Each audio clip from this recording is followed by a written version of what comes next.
So that sound you heard last night was the seismic reverberations of Jonathan Taylor asking for a trade from the Indianapolis Colts. This is the Fantasy Sports Boss here to go over the fallout of the Jonathan Taylor trade request last night and everything that goes into it. So really the best place to start is at the beginning. So Jonathan Taylor not happy with his contract, but he is coming off a down year where he suffered a serious ankle injury that was recidified through surgery. He began training camp on PUP, and there were some whispers that the ankle maybe wasn't feeling better, but really the bigger picture was he wasn't happy with his contract and he wants a new deal.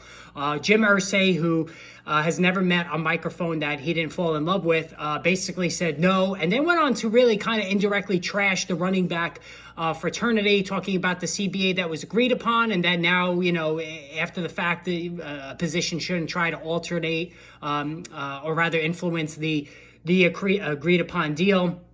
Really it was kind of a shot across the bow. Taylor had a meeting with Irsay, did not go well, so now he has requested a trade. And then as a follow-up, Irsay said, we are not trading him, and nobody will miss either myself or Taylor if we died. The game moves on. Just really crazy shit that Irsay was saying.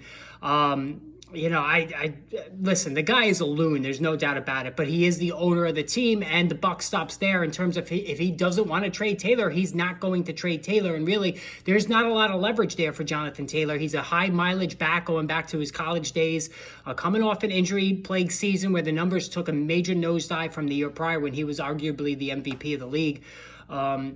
So, again, it's just another player at the running back position that's adding a lot of tumult and chaos to the position as drafts are fully underway, as August gets set to arrive in another day. So, you have Josh Jacobs still holding out, now Taylor, who's holding out, requesting a trade. So these are two prime running backs who would go in the first, 15, 16, 17 picks of a PPR draft, even a standard league draft. And now, at least for now, they're not available. And really, I was having this discussion with somebody last night about how many true workhorse backs are there left in the NFL? You could say Christian McCaffrey, Austin Eckler, Saquon Barkley, Bijan Robinson. Is he going to be a bell cow back? We haven't seen that yet. Nick Chubb is.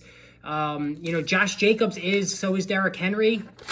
But beyond that, James Conner at a cheap price, and that's pretty much it. I mean, you can give me Najee Harris. I think the kid is nipping at his heels, though. Cam Akers, let's see it first. Joe Mixon. So there's probably maybe, 10 to 11 bell cow backs left. So the supply and demand of the position is now leaning toward taking one of these guys early, the hero running back approach. Maybe that is the best way to go. Now, you saw the video I did yesterday where I crunched the numbers among the quarterbacks and the tight ends. Why it's really, when you break it all down, not the best way to go. You really want to fill out your running back and receiver spots now completely, especially if you do 3 wide receivers, and then look at those positions, the quarterback and the tight end, if you can. But yeah, so what do you do now with Jonathan Taylor? If you have a draft in the next couple of weeks, how do you handle this? I mean, Ezekiel Elliott held out up until the opener a few years ago. Le'Veon Bell held out the entire season. Jonathan Taylor looks, he appears to me to be like kind of a very headstrong, emotional player. Will he hold out into the season if he doesn't get his trade? Is he going to get a trade? So these are all things that we have to think about. So, the obvious candidates that come to mind right at the front of the pack of the Miami Dolphins. It looks like they're out on the Dalvin Cook sweepstakes. He's visiting the Jets today. He's probably going to sign there. The New England Patriots are an option. The Patriots, you got to think the Patriots are going to be right there now with Miami neck and neck as possible destinations. Patriots always have a lot of draft capital. They stockpile picks year after year, so maybe that they will be a team that can get it done. Do the Raiders trade straight up Josh Jacobs for Jonathan Taylor? I posed this yesterday on Twitter. Can that happen? Stranger things have happened. Josh Jacobs would probably lose his mind.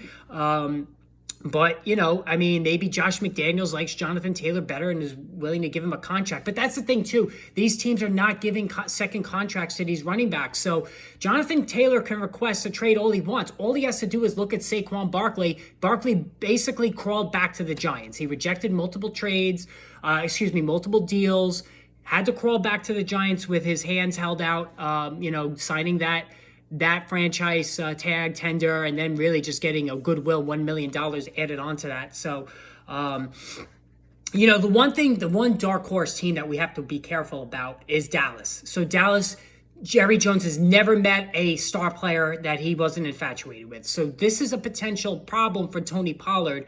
I could totally see Dallas doing this. Jerry Jones, again, would be that owner that would go out on a limb and make a deal like this.